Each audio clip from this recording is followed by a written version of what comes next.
Semangat pagi sahabat MTF, bertemu lagi dengan saya Fatia Nini. Dalam rangka memperingati Financial Expo Bulan Inklusi Keuangan tahun 2021, MTF turut berpartisipasi dengan cara kita mengadakan suatu talk show dengan tema Digital Acceleration in Multi-Finance Company. Jadi kita udah menyiapkan nih speaker yang sangat spesial pada kesempatan kali ini. So buat kalian, jangan kemana-mana, tetap ikuti terus ya rangkaian acara talk show pada hari ini. Kita mudah dan cepat, Fast and easy. beri pelayanan sempurna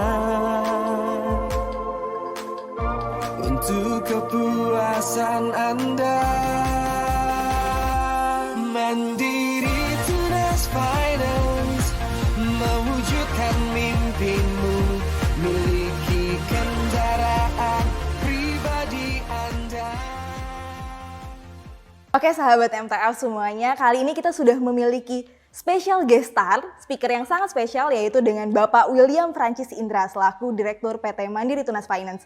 Kalau dilihat-lihat nih kayaknya nih Pak Will udah siap nih ya, udah ready untuk join bersama kita. Langsung aja kita panggil Bapak William Francis. Selamat bergabung Pak Will. Halo Fatia. Halo Pak Will, apa kabar Pak Will? Silahkan duduk Pak Will. Makasih. Oke, ini udah banyak banget nih Pak yang menunggu kita untuk talk show pada hari ini Pak. Langsung aja teman-teman sahabat MTF semuanya kita mulai untuk talk show pada hari ini.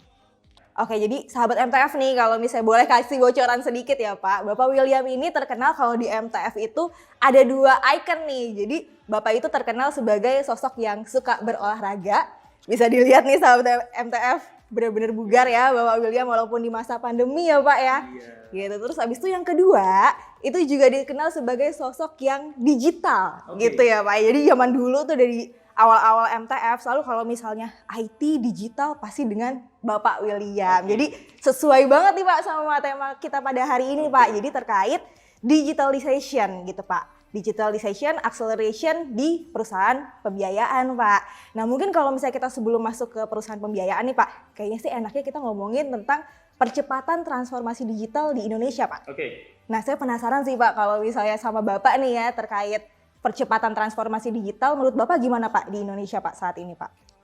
Oke, makasih Fatia. Jadi kalau saya lihat di Indonesia sekarang ini dunia digital ini semakin rapid, semakin cepat. Kenapa? Salah satu pemicunya adalah COVID-19.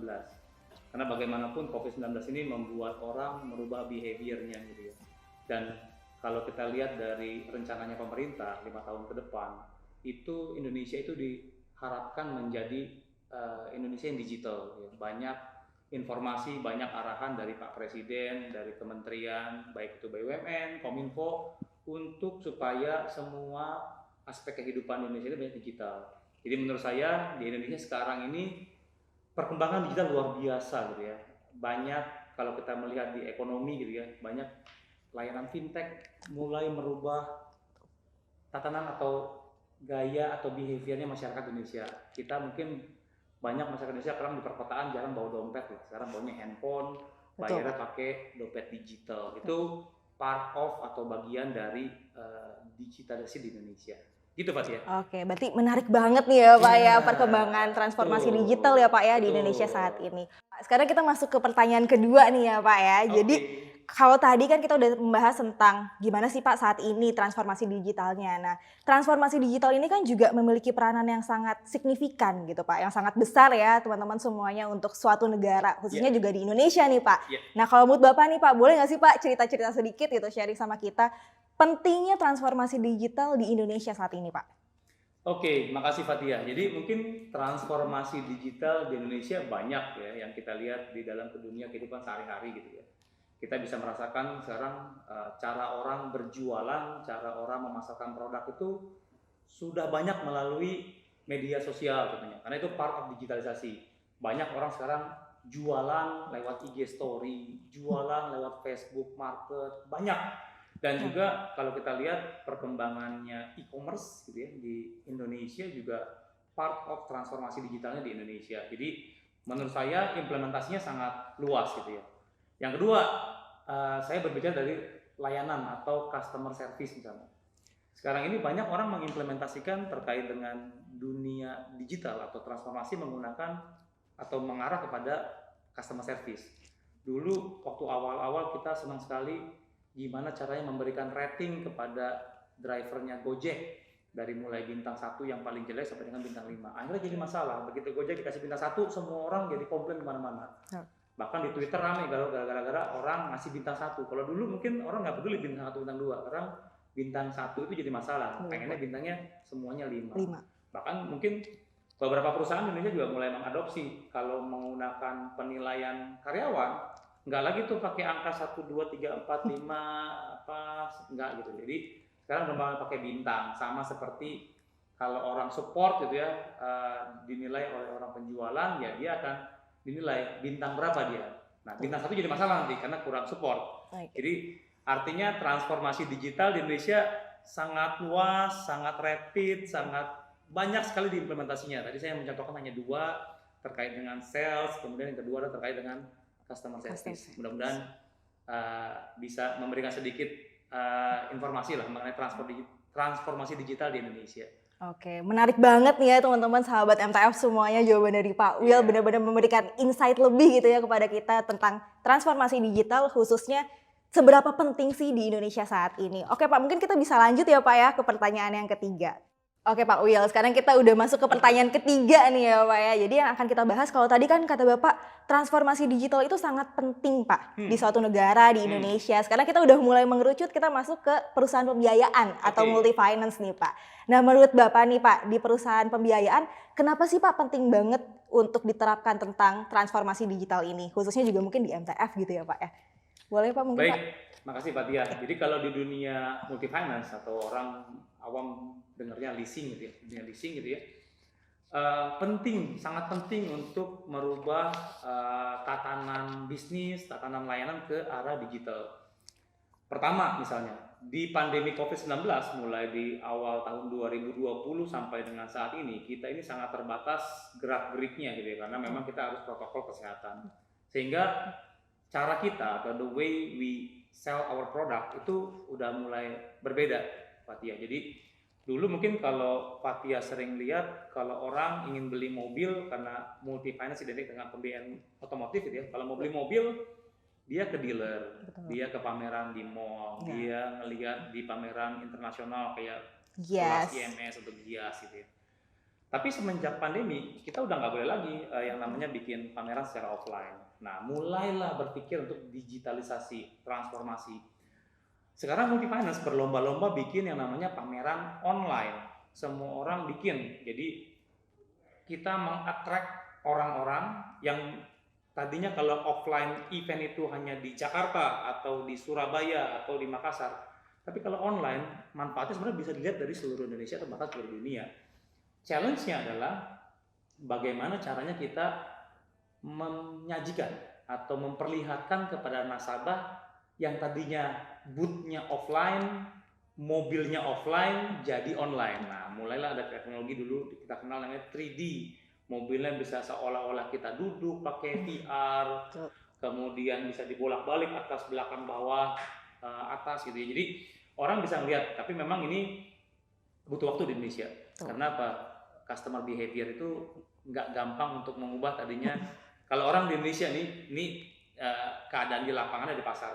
Kalau mau beli mobil, beberapa orang belum beli mobilnya udah nanyain harga jualnya berapa Pak. Belum beli mobilnya, tapi itu customer behavior yang terbentuk sekarang. Yang kedua, pengen duduk di setirnya, pengen duduk di belakangnya. Rasain langsung ya Pak. Rasain gitu kan. Nah, itu yang pelan-pelan kita rubah. Kemudian yang kedua tadi saya sampaikan, di dunia multi finance juga banyak orang-orang yang ingin bertanya langsung, ingin mendapatkan informasi langsung. Dulu orang datang ke cabang, datang ke tempatnya pameran, datang ke dealer.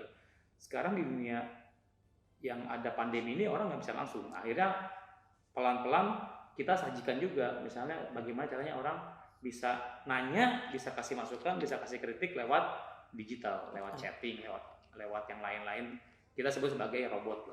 Jadi banyak dan penting sekali kita mengimplementasikan digital di dunia multi finance, karena tidak hanya dari segi produk, sales, tapi juga layanan harus lewat digital. Oke, siap.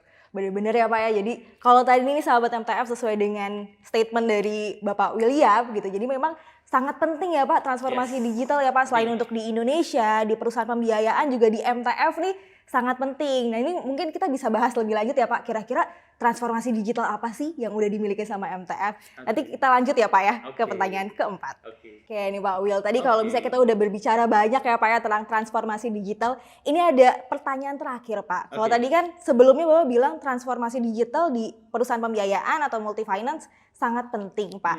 Nah sekarang kita spesifik lagi nih Pak, untuk di MTF sendiri Pak, transformasi digitalnya tuh bisa diceritain nggak sih Pak sama kita, MTF tuh udah punya aplikasi apa aja atau apa-apa aja yang memang mendukung dari transformasi digital yang bisa mendukung MTF nih Pak untuk kompetisi dengan kompetitor yang lainnya. Silakan Pak Will. Oke, Fatia. Jadi mungkin ceritanya agak sedikit flashback ke belakang ya. 2017 kita pertama kali mungkin melihat bahwa digitalisasi itu part of the new way kita untuk menawarkan produk. Itu 2017. Itu ditandai dengan pada saat MTF mulai bekerja sama dengan satu financial technology atau fintech gitu ya. Kita mulai bekerja sama mengadopsi teknologinya dan mulai membiayai customer dari fintech tersebut. Itu di 2017. Di 2018 kita juga melihat bahwa dari sisi aplikasi bagaimana caranya orang bisa dekat dengan MTF langsung gitu ya.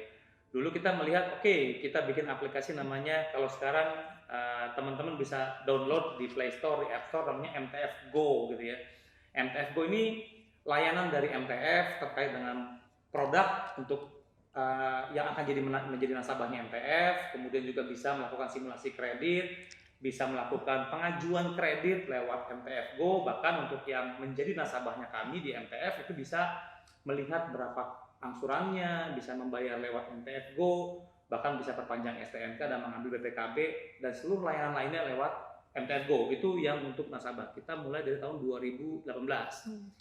Di 2019 kita juga mulai membuat yang namanya rencana 3 tahunan digitalisasi. Kita bikin roadmap 3 tahun ke depan. Mau bikin apa, ke depannya MTF akan memiliki layanan seperti apa. Karena buat saya persaingan bisnis di multifinance itu ada 2 hal besar yang perlu kita menangkan. Pertama, kita harus yang paling kompetitif dari skala pricing. Yang kedua, paling cepat dari sisi layanan. Nah, Fast and easy ya Pak. fast and easy. Nah, yang pricing kita memiliki pemegang saham kita Bank Mandiri rasanya cukup kompetitif sekali secara pricing. Yang kedua, layanan cepatnya harus dibantu dengan digitalisasi. Contohnya misalnya pada saat orang melakukan pengambilan kredit ke MTF, tentunya ada beberapa persyaratan yang kita minta.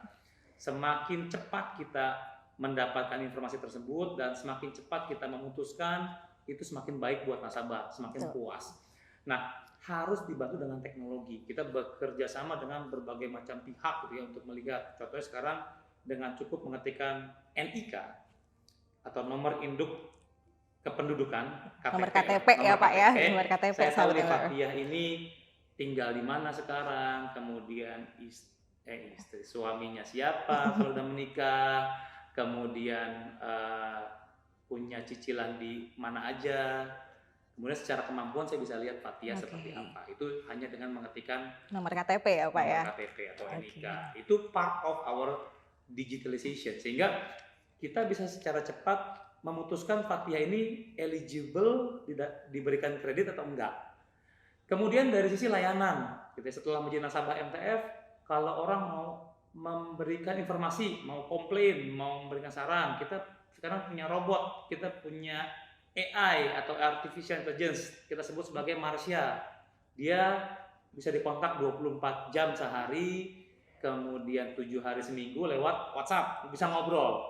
Rekor kita ada satu nasabah chatting sama Marsha lebih dari 16 jam.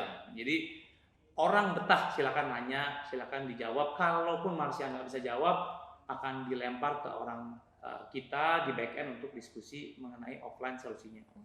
Kemudian kalau dari sisi engagement sama nasabah, kita juga buat game dulu, bikin game gitu ya. Saya main tuh Pak. Nah, namanya Cobain, MTF Pak. Go Race gitu ya. Itu juga part of engagement sama nasabah. Jadi nasabah kita pada saat dulu pandemi awal semua orang WFH, mungkin bosan di rumah, kita sediakan game untuk main ya Pak ya, biar nggak killing bosen. time lah dan Ya, betul. menyenangkan gitu ya. Itu kita bikin juga, bahkan di internal kalau di sisi perusahaan ada yang kita sebut sebagai AC easy gitu ya, untuk pada saat karyawan mengajukan cuti, kemudian dan proses HC yang lainnya atau HRD lainnya itu lewat aplikasi, nggak ada lagi kertas. Bahkan teman-teman di customer service juga punya aplikasi iCare di mana semua yang komplain di cabang manapun akan tersentralisasi sehingga kita bisa lihat tracknya. Misalnya namanya William komplain di cabang A, kemudian besok yang datang ke cabang B, si cabang B akan tahu historical komplain sebelumnya. Jadi banyak digitalisasi di MTF, baik itu dari sisi bisnis, support, kemudian juga internal. Ya mudah-mudahan ke depan kita masih punya beberapa yang mungkin belum bisa diomongin sekarang, tapi paling enggak membuat layanan buat nasabah lebih bagus lagi dan lebih memuaskan lagi. Oke, siap Pak Will. Banyak banget ya Pak ya ternyata ya Pak ya digital transformation yang udah dilakukan oleh Mandiri Tunas Finance. Sahabat MTF, saya juga udah merasakan sih sebenarnya beberapa tadi yang Pak Will ceritain, HC Easy. Jadi udah gampang banget tuh Pak sekarang Pak mau ngajuin cuti bisa by system. Itu semuanya gampang. Terus habis itu juga seperti yang tadi Pak Will ceritain, ada MTF Go, ada iCare, ada Chatbot Marsha, itu benar-benar bisa menunjang ya Pak ya performance MTF supaya bisa lebih kompetitif lagi di market gitu. Jadi kalau misalnya untuk sahabat MTF nih jangan lupa yang belum install MTF Go-nya bisa langsung install MTF Go-nya. Terus yang mau coba main Goal Race itu juga bisa di-download di Play Store atau di App Store semuanya. Mungkin itu Pak, kita udah di penghujung acara nih ya Pak ya. Terima kasih sahabat MTF semuanya, nggak kerasa ya. Ada beberapa pertanyaan yang tadi udah di-sharing sama saya dan juga oleh Pak Will, dijawab dengan sangat baik Pak, sangat memberikan inspirasi bagi kita. Terima kasih untuk waktunya Pak Will. Nanti kapan-kapan kita akan bertemu lagi ya sahabat MTF dengan topik yang pastinya akan lebih menarik lagi. Oke, sahabat MTF, terima kasih atas waktu dan juga kesempatannya. Semoga sehat selalu. Bye-bye. Semangat pagi. Pagi.